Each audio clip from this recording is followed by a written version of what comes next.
Hello, very good afternoon. Welcome to this afternoon edition of the News Review. At the weekend, we'll recap all the top stories that has made headlines throughout the week. And today being the 28th day of February 2028, we'll recap major stories throughout the weekend. My name is El Samuels. To start with, we go to the corridors of the Gamanje. Remember, this is live across our social media handles on MBN 360. We're coming to you live from the 10th Avenue Extension. And our first story, the Gamanje King Taki Teko Chulu II has been discharged from the University of Ghana Medical Center after receiving treatment following a road accident in the OT region. The traditional ruler was involved in an accident whilst returning to Accra from a private visit to the Yana in Tamale. The visit forms part of ongoing engagement among the traditional authorities aimed at strengthening unity and reinforcing bonds of mutual respect. Reports indicate that the Gamanje sustained no major injuries whilst his driver was hospitalized for serious injuries.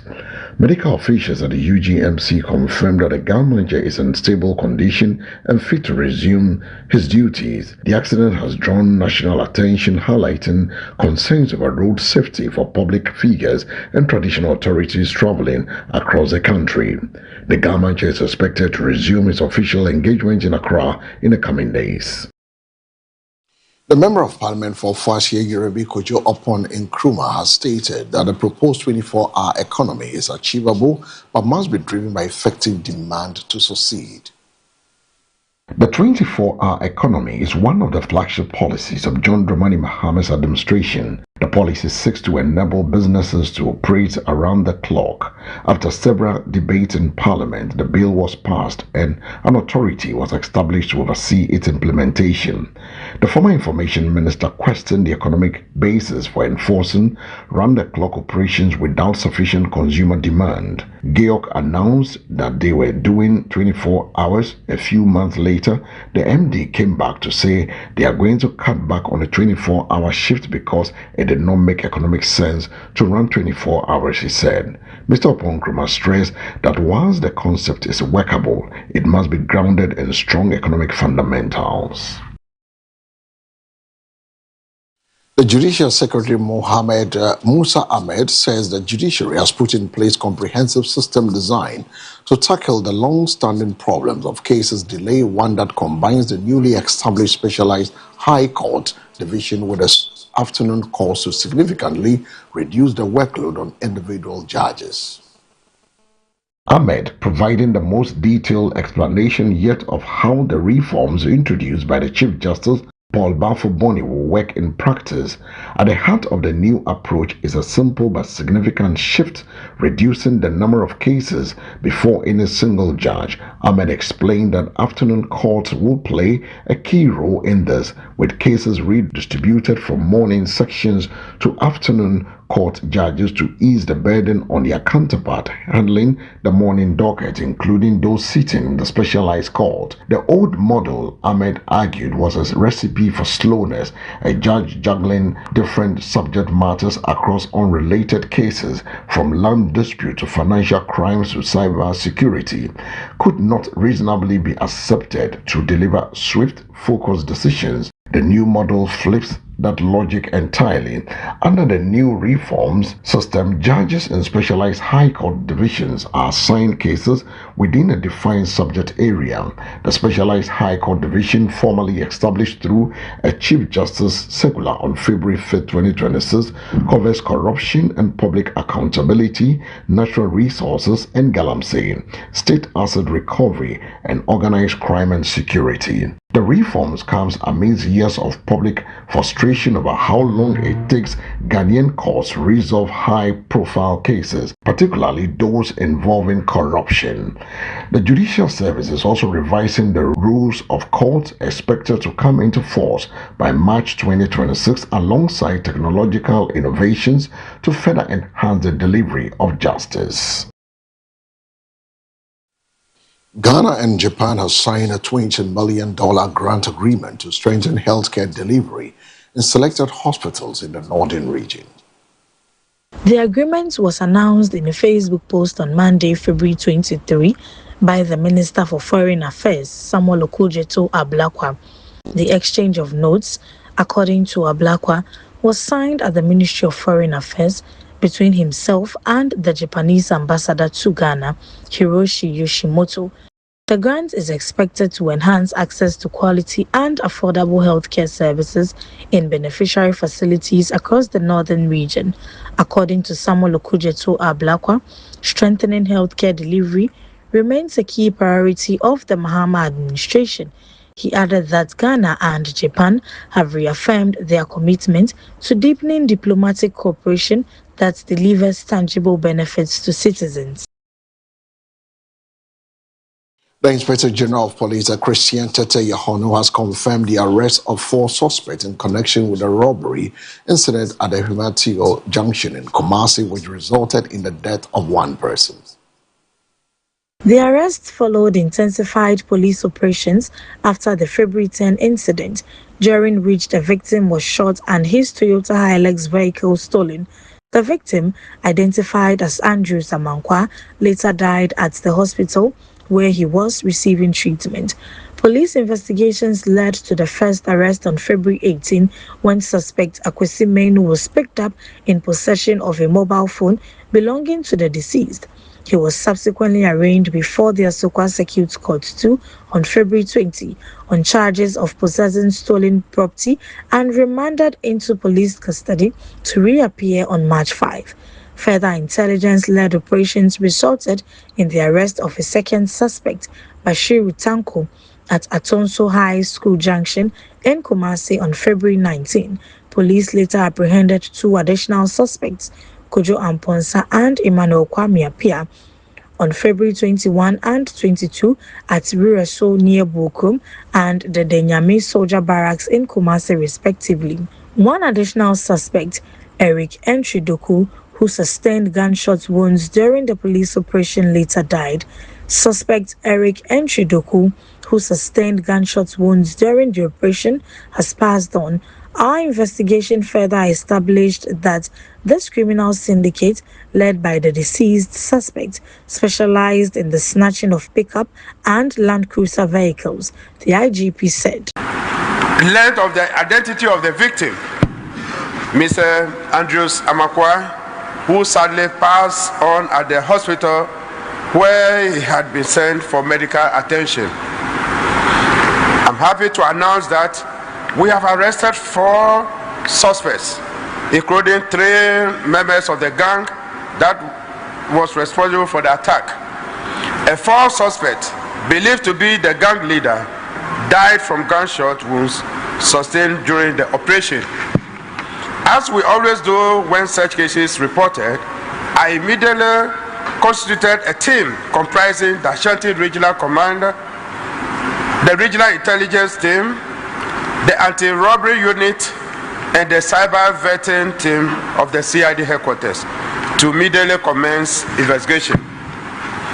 Upon following several leads during the course of our investigation, we had our first breakthrough on the 18th February 2026 with the arrest of suspect Akwesi Menu, who was found in possession of a mobile phone belonging to the deceased. Suspect Akwesi Menu was subsequently put before the Asokwa Circuit Court 2 on 20th February 2026 on the charge of possession of stolen property and remanded into police custody to reappear on the 5th March 2026. Further investigation and covert intelligence operations led to the arrest of a second suspect, Bashiru Tanko, from his hideout at Atonso High School Junction in Kumasi on the 19th February. Following the arrest of Tanko, we intensified efforts across several locations, and after days of sustained operations, 2 additional suspects, Kojo Amponsa and Emmanuel Kwame Apia, were arrested on 21st and 22nd February 2026. The government of Ghana has officially reverted the name of the Kotoka International Airport to its original designation, Accra International Airport. In a statement issued by the ministry, the government explained that the facility was previously known as Accra International Airport before it was redesignated. According to the ministry, it has been deemed appropriate to restore the airport to its former and internationally recognized name. The ministry assured the public that the change will not affect airport operations, safety standards, or international travel arrangements. It further noted that within the records of the International Civil Aviation Organization, the airport code has consistently remained ACC. The renaming process will involve the systematic update of official documentation, statutory instruments where necessary, airport signage, digital platforms, aviation publications, and related communication materials. The government has called on the general public, stakeholders, and international partners to cooperate with the relevant authorities to ensure a smooth and seamless transition. The ministry expressed appreciation to all stakeholders for their continued support. The jury in the trial of Richard Appiah, the former footballer who killed 2 children in Abesim in the Bono region and stored the remains of one in a fridge, has returned a unanimous verdict of guilt of murder. Richard Appiah is alleged to have murdered his stepbrother and 2 other children aged between 12 and 15 years. Following reports to the police on August 20, 2021, officers discovered the dismembered body of one of the victims stored in a fridge, while 2 other bodies were found in separate rooms in Appiah's residence. Further investigations led police to a cocoa farm in Abesim, where they unearthed intestines believed to belong to one of the victims. These remains were exhumed for forensic analysis. 2 blood-stained machetes were also retrieved from the scene. The Minister for Gender, Children and Social Protection, Agnes Na Momolati, has disclosed that the baby stolen from the Mam Probi Polyclinic was diagnosed with jaundice and infection of the umbilical cord. She made this known during a visit to Kolebu Teaching Hospital, where the infant is currently receiving treatment. The minister assured that the baby has responded well to treatment and will return for further medical review after discharge. She also reaffirmed her ministry's commitment to providing psychological support for the baby's mother as part of ongoing assistance efforts. The baby was stolen from the postnatal ward of Mamprobi Hospital on Tuesday, February 17, without the knowledge of the mother and health workers. Investigations led to the arrest of 33-year-old Latifa Salifu, a cloth seller in Accra, at the premises of Kolebu Teaching Hospital, where she was found with a baby suspected to be the missing child. The suspect claimed she had delivered at the hospital and was discharged due to a lack of care. However, police investigations found no records to support her claim. She has since been remanded into police custody for 14 days by an Accra High Court as investigations continue.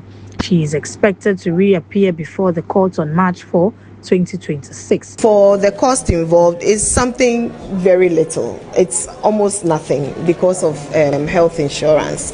What the baby is suffering from, I think the doctors would have been, or they would be in the best position. But I'm a lay person. I was informed that baby had a bit of jaundice when he came, and then also there was an infection around the umbilical cord because it's not been taken care of during the period he was with the suspect. And so these are the only things I can tell you based on what reports I received from the doctors. But if there's any details, it's between the family and the hospital, and so I'll leave that much to the health workers too. This DNA thing, I don't know anything about it. And they haven't reported it to me personally, but I don't know if there's any doubt about the baby, and so I wouldn't go into this DNA conversation. But what I know is that the dad gave us a mark, a birthmark, and at the time he mentioned the birthmark, the baby's body was covered And when we took off the clothes, we saw the birthmark there. And so for me, that is settled. If there's anything further to do in identifying them, the baby, I think that will be with the family. The Deputy Health Minister, Grace Ayensu-Dankwah, has announced plans to address persistent no-bed syndrome in the Ghanaian hospital, promising a comprehensive overhaul of emergency services and hospital infrastructure. Speaking in Parliament on Tuesday, February 24, Dr. Ayensu-Dankwah said the government will take decisive steps to improve patient care from CHPS compounds and health centers to major referral hospitals. She stressed the need to retrain staff, upgrade equipment, and strengthen ambulance services nationwide. We are retraining our emergency services staff. We are training the doctors and the staff. We are training the security personnel in the emergency rooms. We are even extending this into the ambulance service itself, Dr. Ayensu-Dankwah said. She added that all ambulances will be fully equipped to enhance life-saving interventions. These patients could have probably been saved if we had the proper supplies in the ambulance. We are working diligently to avoid such needless deaths of any Ghanaian, she further stated, offering condolences to the family of the late victim. Her remarks follow the tragic death of 29-year-old Charles Emisa, an engineer at Promasido Ghana Limited, who died on February 6 after a hit-and-run accident at the Circle Overpass in Accra. Mr. Speaker, the ambulance was there because of the proximity to the ambulance service. They got there on time and they did what was necessary. Mr. Speaker, the issue of no-bed syndrome, unfortunately, is not a new issue. This issue has existed for so long, and unfortunately, we or the previous government was not able to fix it. Mr. Speaker, in this government, we will take a bold step. The John Dramani Mahama government is going to take a bold step to solve the problem of no-bed syndrome. Mr. Speaker, we are going to retool the hospitals, starting from the CHIPS compound to the health centers, all the way up. Government of Ghana has announced special efforts to tackle illegal mining activity, particularly in the water, bodies and forest reserves. Finance Minister Dr. Kizol Atuforsen announced on Wednesday, February 25th, while addressing Parliament. According to Dr. Forsen, the initiative will include a nationwide water body cleaning campaign in designated mining areas led by the Ghana Armed Forces. He added that the National Interministerial Committee on the Small-Scale Mining, NAMOS, will also intensify its efforts to combat illegal mining, with a focus on activities in rivers, streams and forest reserves. Special efforts in the form of a nationwide water body cleaning campaign within designated mining areas will be undertaken by the Ghana Armed Forces. The NAMOS shall intensify their activities against illegal mining, especially illegal mining activities in water bodies and forest reserves, Dr. Forsen said.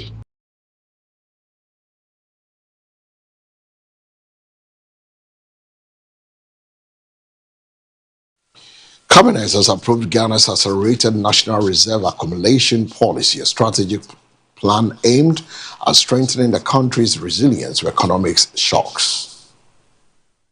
Finance Minister Dr. Kizol Atuforsen announced the policy while addressing Parliament on Wednesday, February 25th. Speaking to lawmakers, Dr. Forsen explained that the policy seeks to increase Ghana's international reserve to an equivalent of 15 months of imports covered by the end of 2028 to strengthen Ghana's resilience to economic shocks. Cabinet has approved the Ghana Accelerated National Reserve Accumulation Policy.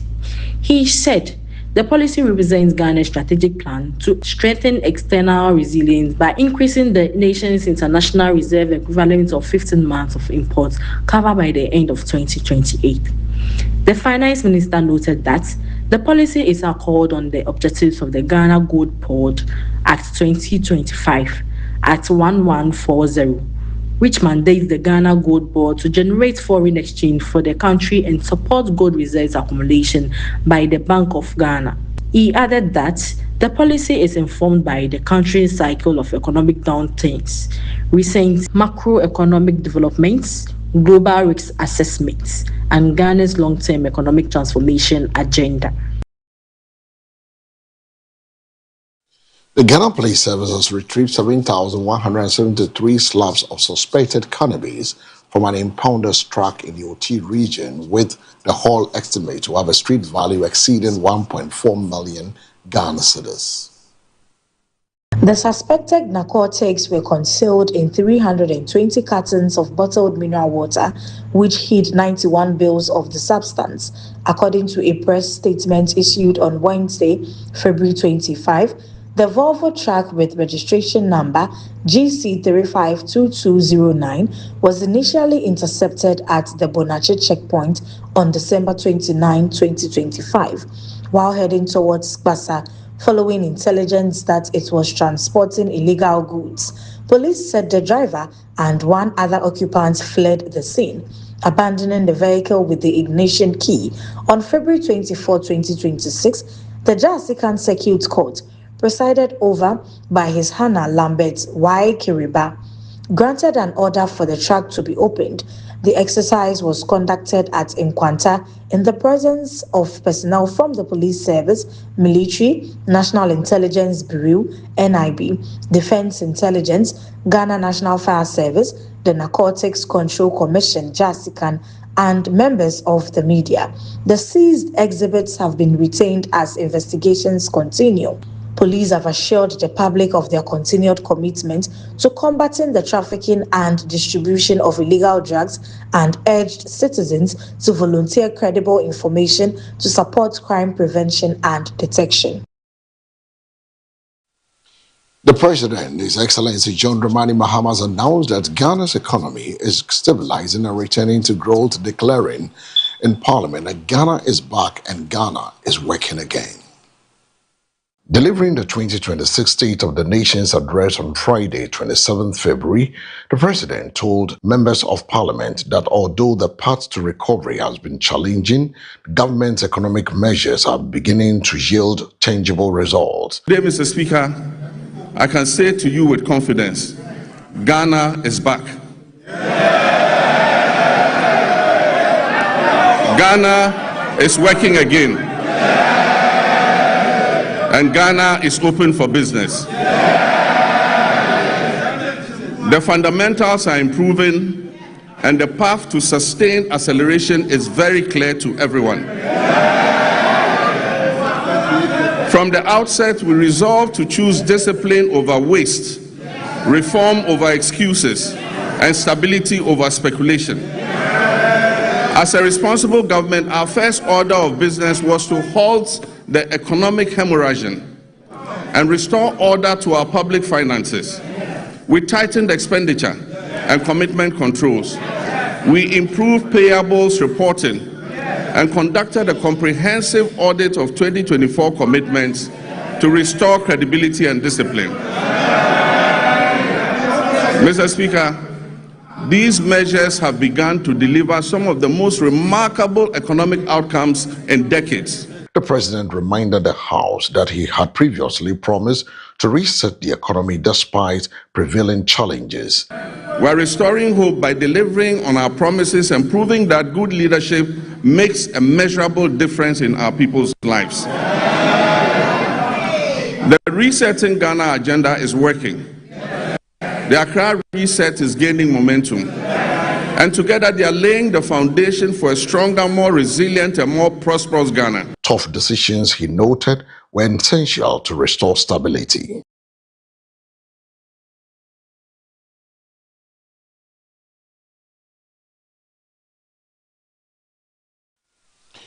So it's still live on the news review coming to you from our studios on the 10th Avenue Extension. We're going for a commercial break. When we return, the new review continues.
All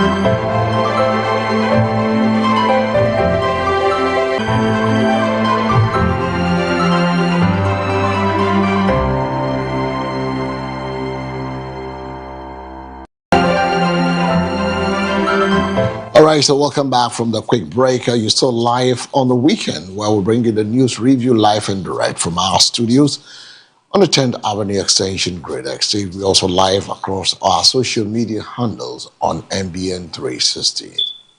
Ghana's Minister for Foreign Affairs, Samuel Okudzeto Ablakwa, has secured real access to two Ghanaian citizens being held as prisoners of war in Ukraine, describing the visit as a major diplomatic breakthrough in the ongoing efforts to secure their release. The tense scenes unfolded just after the Speaker of Parliament, Agban Sumana Kingsford Bagwe, invited the President, John Mahama, to address the House. MPs on the majority side broke into a celebratory chorus, or the Asempano Abo, or the Asempano Abba, meaning he has brought good news. The chant was interspersed with references to the government proposed 24-hour economy, a policy initiative aimed at boosting productivity and stimulating growth.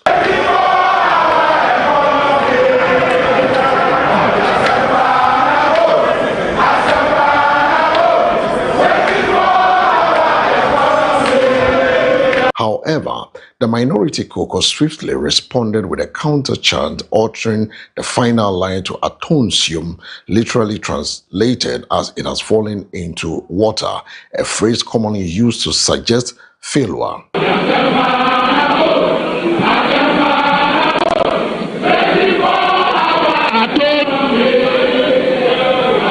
Yet it was not the competing songs that drew the greatest attention. In a striking visual gesture, the minority MPs displayed a cocoa pot in the chamber, turning the spotlight squarely on what they describe as a deepening crisis in Ghana's cocoa sector.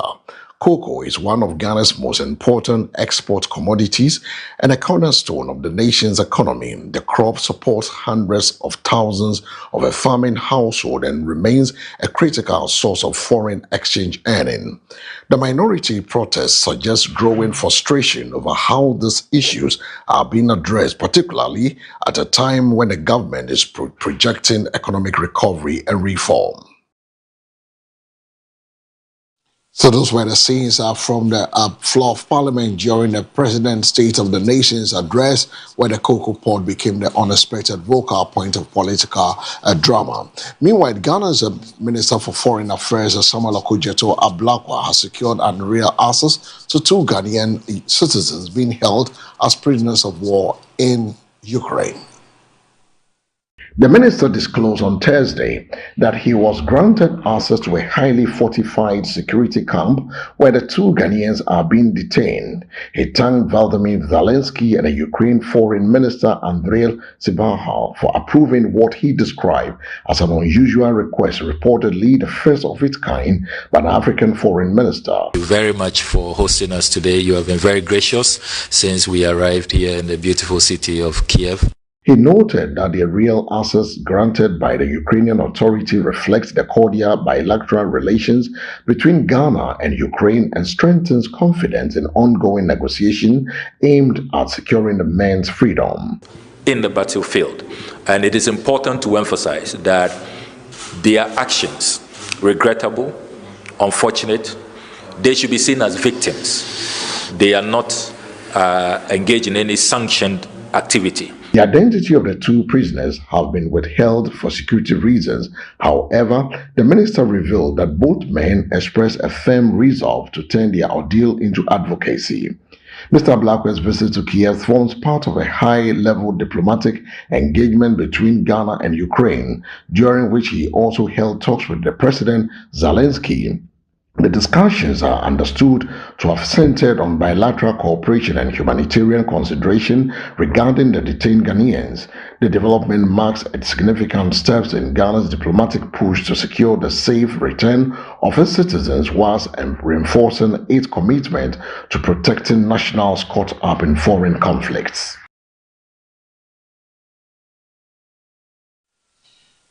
We're going for a quick commercial break. When we return, we'll bring you the business and this update all throughout the week. Stay with us.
Welcome back. You're still live on the news review, live and direct from our studios here on MBN TV on the 10th Avenue extension.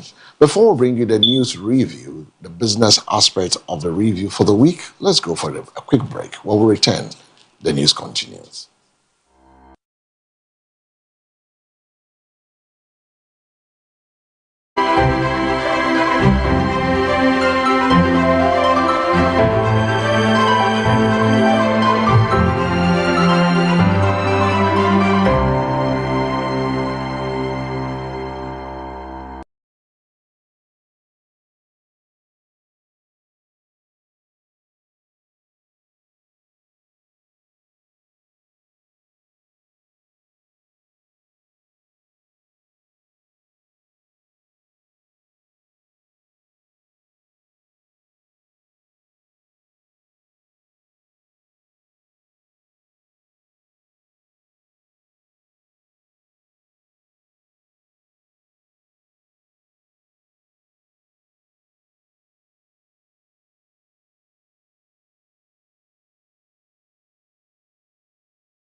So welcome back. Is now the business review, where interest rates fell sharply on the yield curve to record levels, signaling a further reduction in lending rates by banks that will stimulate the economic growth.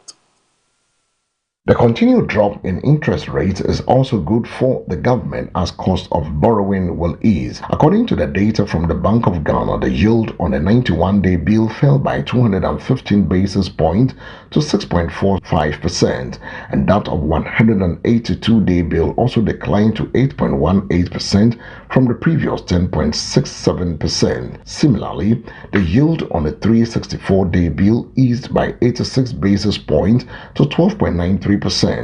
Meanwhile, government once again recorded 170% oversubscription of treasury bills to the tune of 25.2 billion Ghana cedis. The treasury accepted about 11.40 billion Ghana cedis of the bid tendered. The target for the option was estimated at 9.32 billion cedis.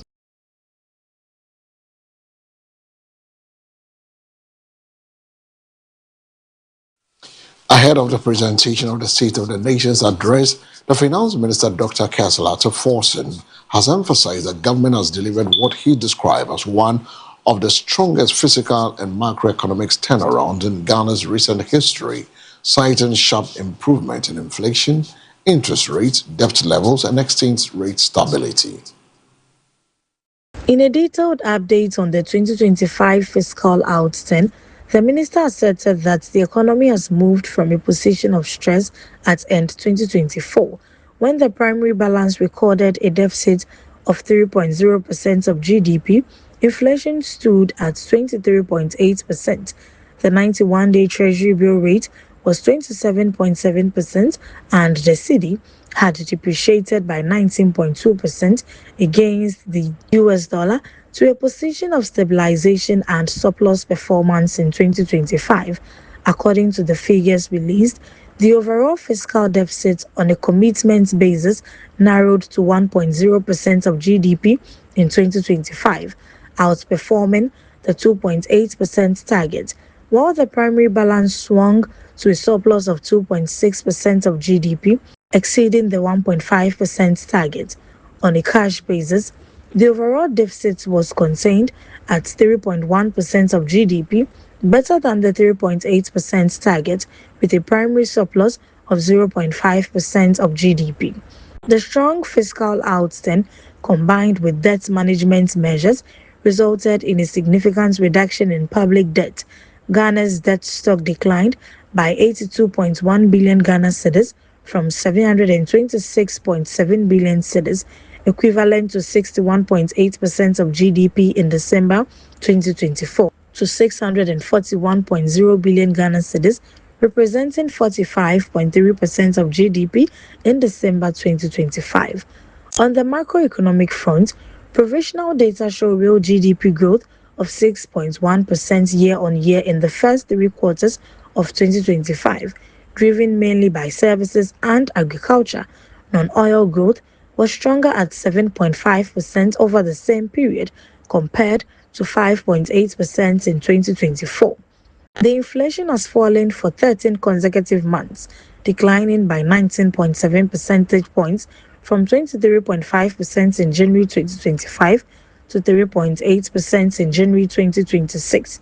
Interest rates have also eased sharply, with the 91-day Treasury bill rate dropping from 27.7% at end 2024 to 11% in December 2025, and further to 6.5% in February 2026.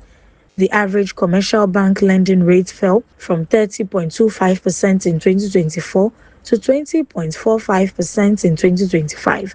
Private sector credit expands by 17.1 billion Ghana cedis in 2025, while the cedi appreciated by 40.7% against the US dollar by end December 2025, reversing the 19.2% depreciation recorded in 2024. The external sector also strengthened with a current account surplus of $9.1 billion US in 2025, up from $1.5 billion in 2024, and gross international reserves rising to $13.8 billion, equivalent to 5.7 months of import cover. The finance minister maintains that the 2025 performance reflects broad-based macroeconomic gains and places public finances back on a more sustainable path heading into 2026. Now we move to the transport sector, where the Minister of Transport, Joseph Bakari, has dismissed concerns that the government decision to revert the country's main international airport to its former name, the Accra International Airport, will place heavy financial burden on the state. Speaking at a press briefing on Tuesday, February 24, 2026, Nkrumah explained that fears over cost are misplaced, noting that international aviation codes linked to Ghana have remained unchanged despite the name changes over the years. The Transport Minister concluded by emphasizing that reverting to Accra International Airport is primarily a symbolic and practical decision, not a financial burden. It is our international airport, and we looked at the decree, and its main purpose was to set up a trust to take care of the families. And so we have gone the way to rename it to its original name. There's no any legislation in naming airports in Ghana. The good news for us is that all these organizations that control aviation, since the name change of Accra to Kotoka, have not changed the country code. Akawo still maintains the country code DGAA. Ayata and Akawo still maintain the country code ACC. So there's nothing to change at the international level. The only thing to change is the signages and the billboards that we have. But Kotoka, as a company, they already have the vendors who produce their letterheads on daily basis for them. So it's not a new contract. It's just a matter of Kotoka is now out. The same vendors who were doing their letterheads, their stamps, are the same companies to continue to now change. Just a removal of Kotoka and it will be Accra. So what will be the cost there? We are already renovating the airport. We are already doing construction of the airport to make it function properly. And some of those things would have been destroyed and rebranded. It's just a matter of the Kotoka out and the Accra in. So what will be the cost? Even though there will be some cost to it, but it is not that cost that somebody will care about. It is going to be a minimum because of the renovation. The costs involved will be very, very, very, very small as compared to other airports that you have to deal international, regional, and national. Ours is just going to be our old vendors who print our letterheads, our stamps, and then they are the same people. And for now, it's just a matter of getting out Kotoka and replacing Accra. So those who talk about the cost, yes, they are right to ask, because this is taxpayers' money. How is it going to be used? I want to assure them that because of internal arrangements that have been made so far, it is not going to add any huge cost to the operation.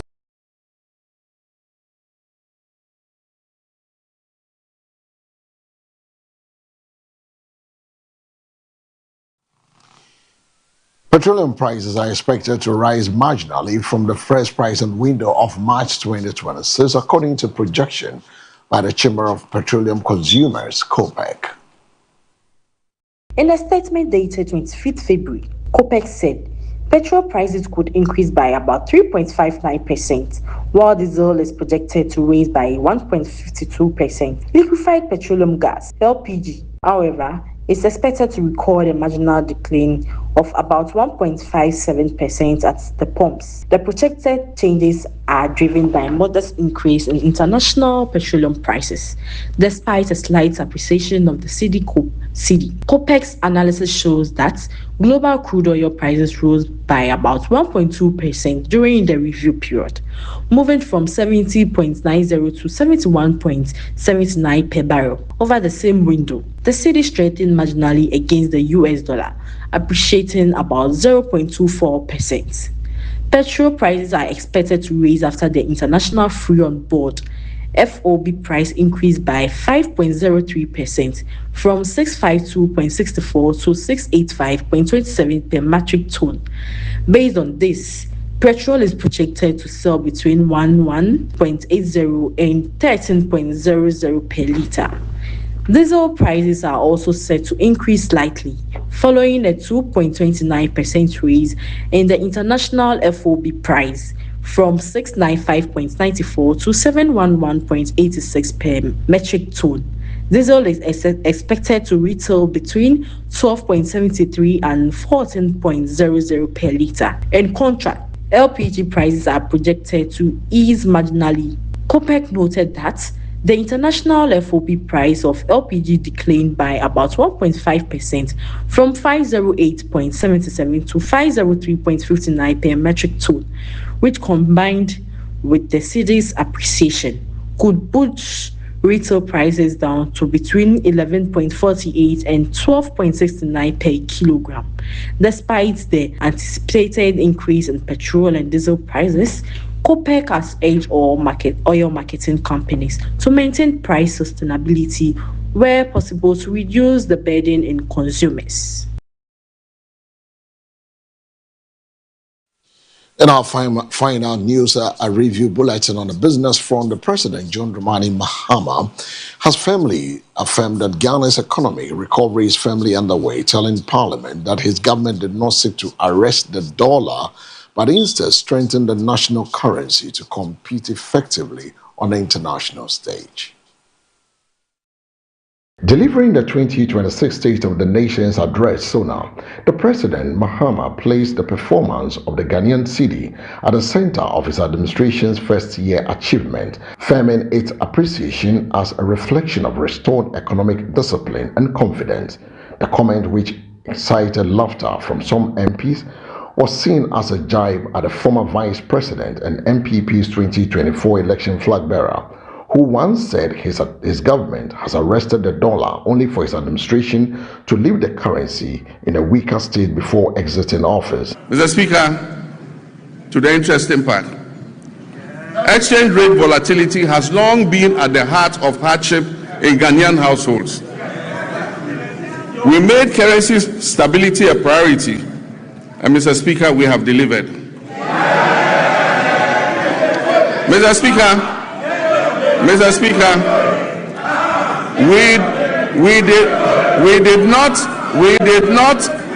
did not arrest the dollar.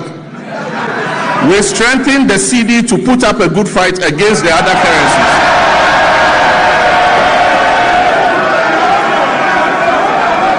The president reported that the cedi has appreciated significantly 40.7% against the United States dollar. This gains marks a dramatic reversal from the previous step depreciation episodes which had in recent years driven inflation, eroded purchasing power, and unsettled import-dependent businesses.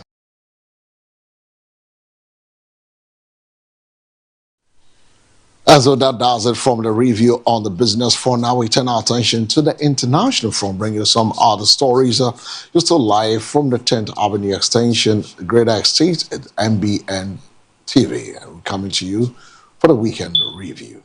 Now, on the international front, former British ambassador to the U.S., Peter Madsen, has been arrested by London police on suspicion of misconduct in public office following revelation over his ties with sex-convict offender Jeffrey Epstein. The man was carrying a shotgun and a fuel can when he was stopped and shot by Secret Service agents and a sheriff's deputy, authorities said. The incident occurred around 0130 ET, 0630 GMT on Sunday morning when the president was in Washington, D.C. The suspect has been named as Austin T. Martin of Cameron, North Carolina. According to BBC's U.S. partner CBS, his family has reported him missing on Saturday, CBS report. Officials are looking into whether he brought the gun along the driving route he took from North Carolina to Florida, according to CBS. Secret Service agents fired at him after they saw him unlawfully entering the secure perimeter early this morning, agency spokesperson Anthony Galemi posted on X.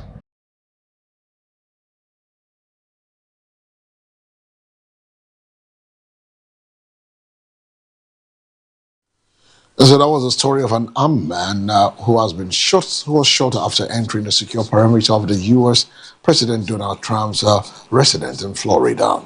Now let's do the former British ambassador to the U.S., Peter Madsen, has been arrested by the London police on suspicion of misconduct in public office following revelation of his ties to convicted sex offender Jeffrey Epstein.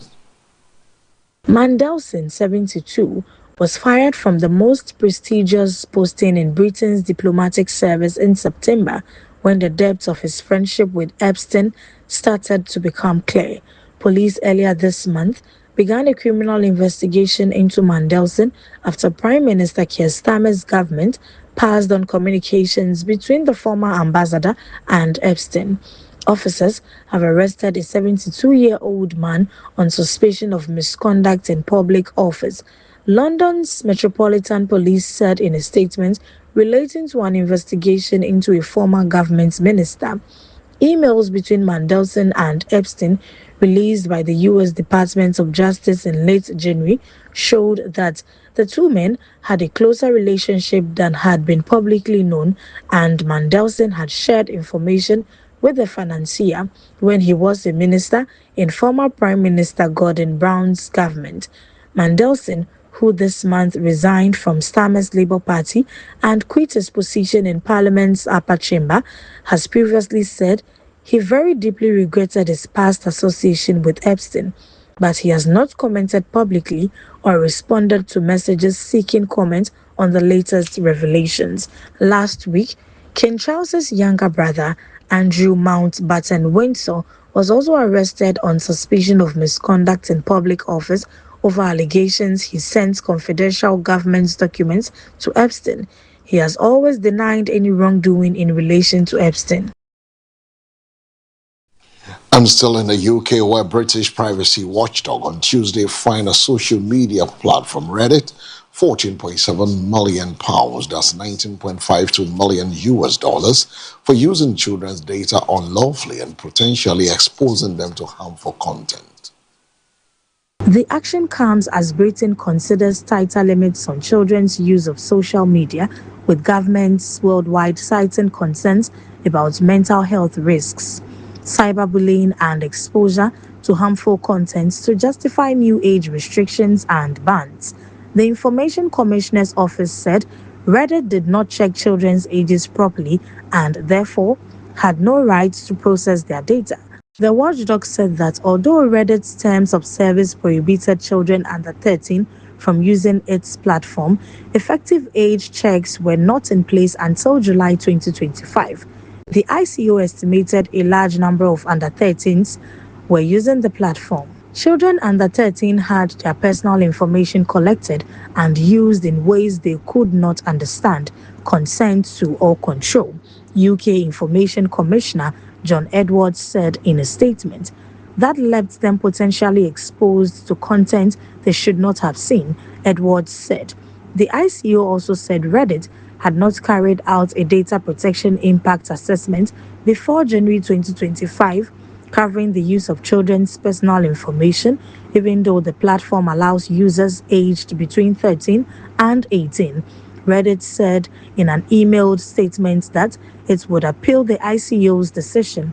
Reddit doesn't require users to share information about their identities, regardless of age, because we are deeply committed to their privacy and safety, the US-based social media firm said.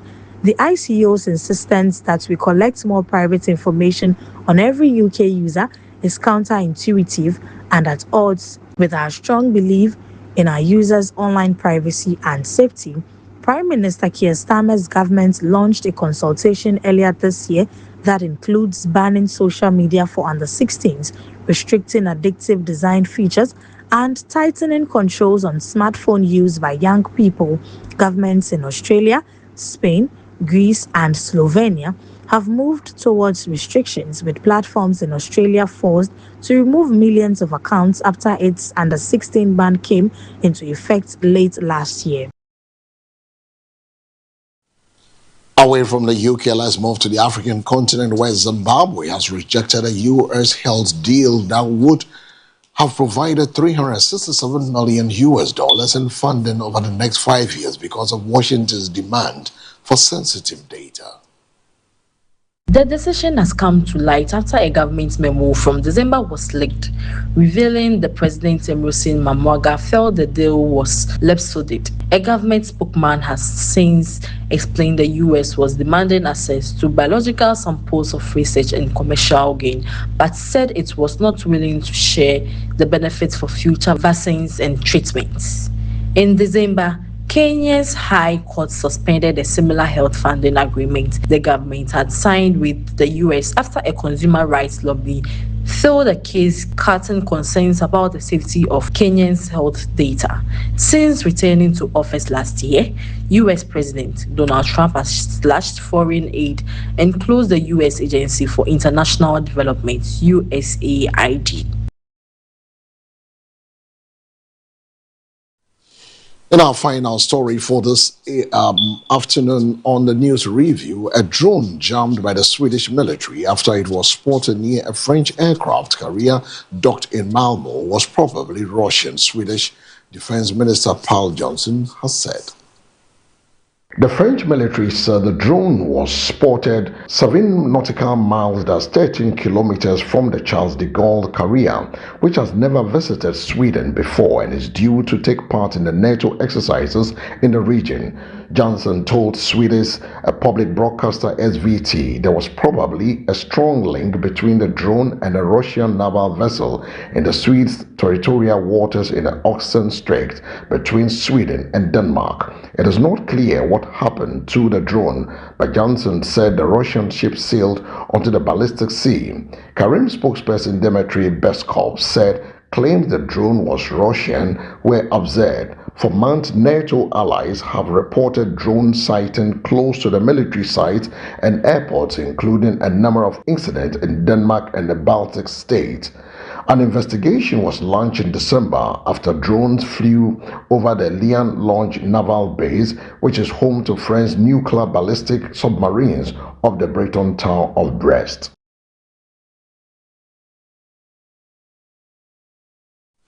So this is how we wrap up today's edition of the News Review. Don't forget to join us same time, God willing. We'll come your way with more on reviews within the week. The news is also live on MBN 360. You can get that for more news and information on any news item. The news came to you live from the 10th Avenue Extension Great Estate, where our studios is located. And we look for more support to bring you more of the news review. My name is El Samuels. Have a good afternoon.